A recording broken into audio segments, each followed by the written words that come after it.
So hello everyone, in this audio class we will discuss the 20 most important questions from the chapter Ocean Water from the book Fundamentals of Physical Geography. These questions will be very much important for your upcoming KBS NBS Geography interview. So let's get started with the question number 1. Why is the Earth called the blue planet? So the Earth is called blue planet because nearly 71% of Earth's surface is covered by water, and most of this water occurs in oceans. The abundance of water gives the Earth a blue appearance when viewed from space. For example, astronauts describe Earth as a blue sphere because oceans dominate its surface. Next question, why is water considered essential for life? So water exists in all three states: liquid, solid and gaseous, and continuously circulates through the hydrological cycle. It regulates climate, supports ecosystem and is necessary for all biological activities. For example, without water, processes like photosynthesis, nutrient transport and temperature regulation would not occur. Next question, what is the hydrological cycle? So the hydrological cycle is the continuous circulation of water from the oceans to the atmosphere, from the atmosphere to the land and back to the oceans. Its major processes include evaporation, condensation, precipitation, surface runoff, groundwater flow. For example, water evaporates from the Bay of Bengal, forms clouds and returns as monsoon rainfall over India. Next question, why are oceans called the storehouse of water? So nearly 97% of the Earth's water is found in oceans. Fresh water constitutes only a small portion of total water resources. Therefore, oceans act as the principal reservoir of water on Earth. For example, the Pacific Ocean alone contains more water than all rivers and lakes combined. Next question, how is the ocean floor divided? So the ocean floor has four major divisions: continental shelf, continental slope, deep sea plain and ocean deeps or trenches. In addition, there are minor features like mid-oceanic ridges, sea mounts, gyres and submarine canyons. Next question, why is continental shelf economically important? So the continental shelf is the extended margin of continents and generally has shallow water. It receives abundant sunlight and nutrients and therefore supports rich marine life. It is also rich in petroleum and natural gas. For example, the Bombay High oil field is situated on India's continental shelf. Next question, why is the continental shelf called the storehouse of minerals and fisheries? So its shallow depth permits sunlight penetration and high biological activity. Large quantities of fish, petroleum and mineral resources are concentrated here. For example, the Grand Banks of Newfoundland are among the world's richest fishing grounds. So the next question is, what is a continental slope? So the continental slope connects the continental shelf with the deep sea basin. The depth generally varies between 200 meters and 3000 meters. It marks the end of the continental crust. Submarine canyons are frequently found in this region. Next question, why are deep sea plains considered the smoothest regions of the world? So deep sea plains are gently sloping areas covered with fine sediments such as clay and silt. Continuous deposition smoothens their surface. Therefore, they are regarded as the smoothest regions of the earth. Next question, what are oceanic trenches? So oceanic trenches are the deepest parts of ocean. They are narrow, elongated depressions with steep sides. Most trenches occur near island arcs and active plate boundaries. For example, the Mariana Trench is the deepest known trench in the world. Next question, what are mid-oceanic ridges? So mid-oceanic ridges are underwater mountain chains extending through ocean basins. Their peaks may rise several thousand meters above the ocean floor. they are associated with tectonic activity and seafloor spreading. For example, the mid-Atlantic ridge extends through the Atlantic Ocean. Next question, what is a seamount?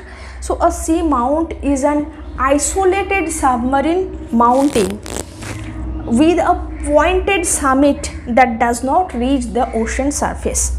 Most seamounts are volcanic in origin. For example, numerous seamounts occur in the Pacific Ocean. Next question, what is a guyot? So a guyot is a flat-topped submerged seamount. It was once above the sea level but later subsided due to tectonic processes. For example, thousands of gyots occurred in the Pacific Ocean. Next question, why does the surface temperature of the ocean decrease from the equator towards the pole? So the amount of solar radiation decreases with increasing latitude. Consequently, insolation decreases poleward and ocean temperatures declined. So around 70% near the equator, around 27 degrees Celsius at the equator and 22 degrees Celsius at 20 degree latitude, around 14 degrees Celsius at 40 degree latitude, and approximately 0 degree Celsius near the poles. Next question, what factors influence the temperature distribution of oceans? So the major factors are latitude, unequal distribution of land and water, prevailing winds, and ocean currents. For example, the Gulf Stream raises temperatures along the western coast of Europe. Next question, how do ocean currents influence temperature? So warm currents increase coastal temperatures whereas cold currents reduce them. For example, Gulf Stream warms western Europe and Labrador current lowers temperatures near the eastern Canada. Thus, ocean currents significantly modify regional climates. Next question, what is a thermocline? So, thermocline is the zone of rapid decrease of temperature with increasing depth. So, nearly 90% of ocean water lies below the thermocline, and temperature decreases slowly below this layer, and thermocline separates the warm surface water from the cold deep water. Next question, what is salinity? So salinity refers to the amount of dissolved salt in sea water. Average ocean salinity is 35 parts per thousand, that is ppt, 35 ppt. This means that means 35 grams of dissolved salt in 1000 grams of sea water.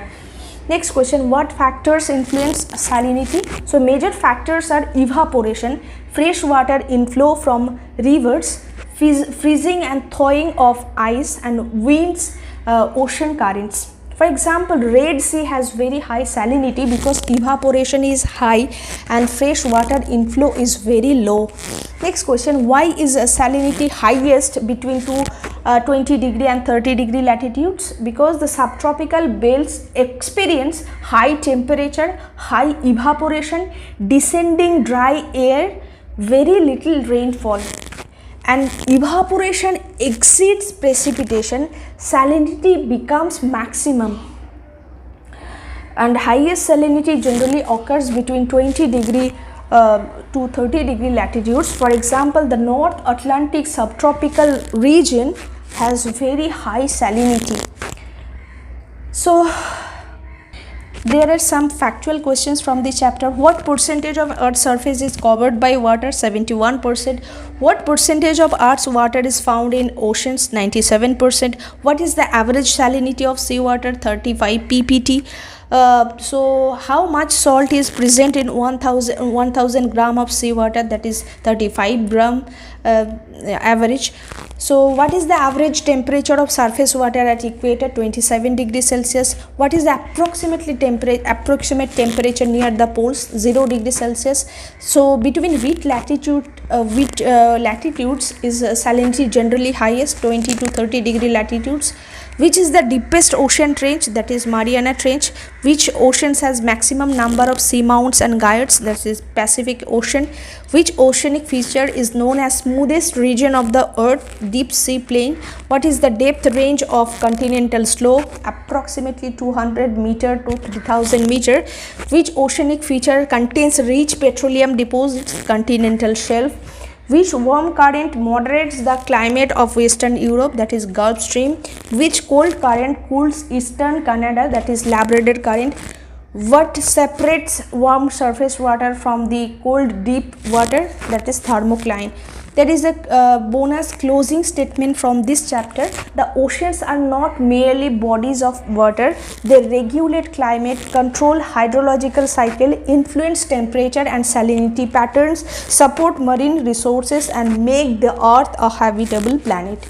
Therefore, understanding ocean water is essential for understanding the functioning of the entire earth system. So, thanks for listening. Keep listening for further audio classes. Thank you.